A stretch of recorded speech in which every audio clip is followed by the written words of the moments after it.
ఒక మరి ఏడు పోయిన కుటుంబాలకి ప్రాణాలకి కానీ వాళ్ళకి 7 కుటుంబాలకి ఎక్స్ప్లెనేషన్ ఏమైనా ఇమ్మన్నారా 7 కుటుంబాలు దానికి సంబంధించినటువంటి ఏమైనా కొంచెం ఆదాయం ఏమైనా 7 కుటుంబాలకు కూడా చాలా అన్యాయం జరిగింది. నా ప్రగాఢ సానుభూతిని నిన్నే తెలియజేస్తాను, ఇప్పుడు కూడా చెప్తున్నాను. ఆ కుటుంబాలకి ప్రభుత్వం ఆర్థికంగా 25 లక్షలు ఇది చాలదు, అది ₹1 కోటి చొప్పున ఇవ్వాలి, ఉద్యోగాలు కూడా ఇవ్వాలి. ఆయా కుటుంబాల్లో ఉన్నటువంటి వాళ్ళకి వెంటనే ప్రభుత్వ రంగంలో ఉద్యోగాలు కల్పిస్తే న్యాయం చేసిన వాళ్ళు కొంత ప్రాణాలు తెచ్చిపెట్టలేం కాబట్టి ప్రాణాలు మన వల్ల కాదు. జరిగిన దుర్ఘట సంఘటన వెంటనే టెక్నికల్ గా కన్స్ట్రక్షన్స్ ఉండాలి, స్ట్రక్చర్స్ వేయాలి. ఇక నుంచి అయినా సరే ఇలాంటి ప్రమాదాలు జరగబోయే పరిస్థితి ఏ దేవాలయాల్లో ఉన్నాయో కూడా ప్రభుత్వం ఇప్పుడు చెక్ చేసుకోవాలి. ఇప్పుడు ప్రభుత్వం ఇలాంటి నిమిషంలో ఆలోచిస్తాం, మళ్ళీ అన్ని దేవాలయాలకు ఒకసారి లెటర్స్ వెళ్తాయి. ఈ రోజే గవర్నమెంట్ నుంచి అన్ని దేవాలయాలకు వెళ్ళిపోతాయి లెటర్స్.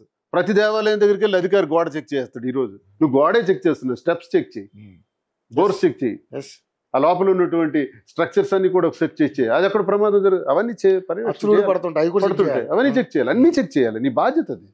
అవన్నీ చేయనప్పుడు ఇలాంటి ప్రమాదాలు జరుగుతాయి. కాబట్టి అన్నిటిపైన పర్యవేక్షణ చేయవలసినటువంటి బాధ్యత గవర్నమెంట్కి ఉంది. అందుకే గవర్నమెంట్ బాడీ ఫామ్ చేస్తుంది.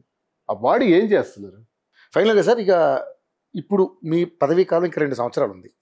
సో మరి ఈ పదవిని కూడా తొలగించే అవకాశం ఉందంటారు? వాళ్ళకి అవకాశం ఉందా, లేకపోతే దీన్ని ఎవరు అంటే ఈ సస్పెన్షన్ పదవిని చేయడానికి కానీ నాకైతే ఒకటి ఉంది, రిజైన్ చేసేద్దామని ఉంది నాకు కూడా.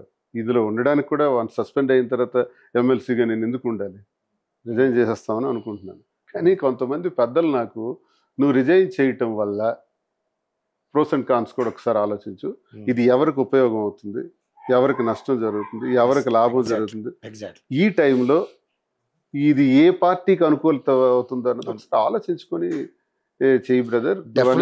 కంగారు పడిపోయి చేసేకు, నీకు జగన్ ఇచ్చారు, జగన్కు నువ్వున్నావు, మీ ఇద్దరు అనుబంధం ఒకటి కదా. ఇప్పుడు ఎవడి వల్ల నీకు రాలేదు, వస్తే జగన్మోహన్ రెడ్డి గారి వల్ల వచ్చింది. జగన్మోహన్ రెడ్డి గారు నీ గుండెల్లో ఎప్పుడూ ఉంటుంటారు. ఆయనకి నువ్వంటే అభిమానం, నీవంటే ఆయనకి అభిమానం ఉంది. కాబట్టి ఆ పదవి గురించి చేసి ఏదైనా నిర్ణయం తీసుకునేటప్పుడు ఆలోచించి చెయ్యి అని పెద్దలు అన్నారు. కొంచెం ఇమోషనల్గా వెళ్ళి రాజీనామా చేయడానికి లెటర్ కూడా తయారు చేస్తారు. మళ్ళీ అలాగే ఆగాను. సరే, ఉంటుంది ఆ కోపం ఉంటుంది, ఆ బాధ ఉంటుంది. కోపం కంటే ముందు బాధ ఎక్కువ ఉంటుంది. ఎందుకంటే ఇంత కష్టపడి చేసిన మనల్ని ఈ పరిస్థితి తీసుకొచ్చారనే ఫీలింగ్ ఉంటుంది డెఫినెట్లీ. సార్ నేను కూడా నా సలహా ఏంటంటే సార్, చిన్న ఉన్న పెద్ద ఉన్న కొంచెం నెమ్మదించండి, కొంచెం నెమ్మదిస్తే. ఎందుకంటే మీరు చాలా కష్టపడితే ఆ పదవి వచ్చింది. ఎన్నో 25 సంవత్సరాల పోరాటం ప్రజల్లో ఉన్నారు. కొంచెం ఆచితూచి అడిగిలేస్తాను. ఎందుకంటే మీరే అంటున్నారుగా తాత్కాలిక విరామం అని. ఏమో విరామం తాత్కాలిక ఎందుకు కంగారు పడ్డా? ఓకేనా, రైట్, ధైర్యంగా ఉండండి. థ్యాంక్ యూ బట్ కొంచెం లేట్గా స్పందించారైనా కూడా మనకి పూర్తి స్థాయిలో మనం తీసుకోగలిగాం, దీని మీద వివరణ తీసుకోగలిగాం. ఎనివే గుండె ధైర్యంతో ఉండండి. మీ ప్రజాక్షేత్రంలో మీరు ప్రజలతో ఇంకా మమేకంగా ఉండి మీ కార్యాచరణ ముందుకు తీసుకెళ్ళండి.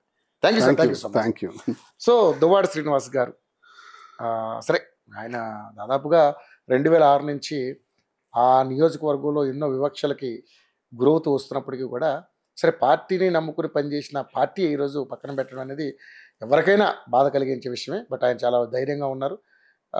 కోపంతో అసలు రిజైన్ చేద్దాం అనుకున్నారు కానీ బట్ కొంతమంది సలహాతో ఆగుతున్నారు. కాబట్టి చూద్దాం ఏం జరగబోతుందో. బట్ ప్రజలతోనే ఉంటారు, ప్రజలతోనే మమేకమై ముందుకు సాగుతారు.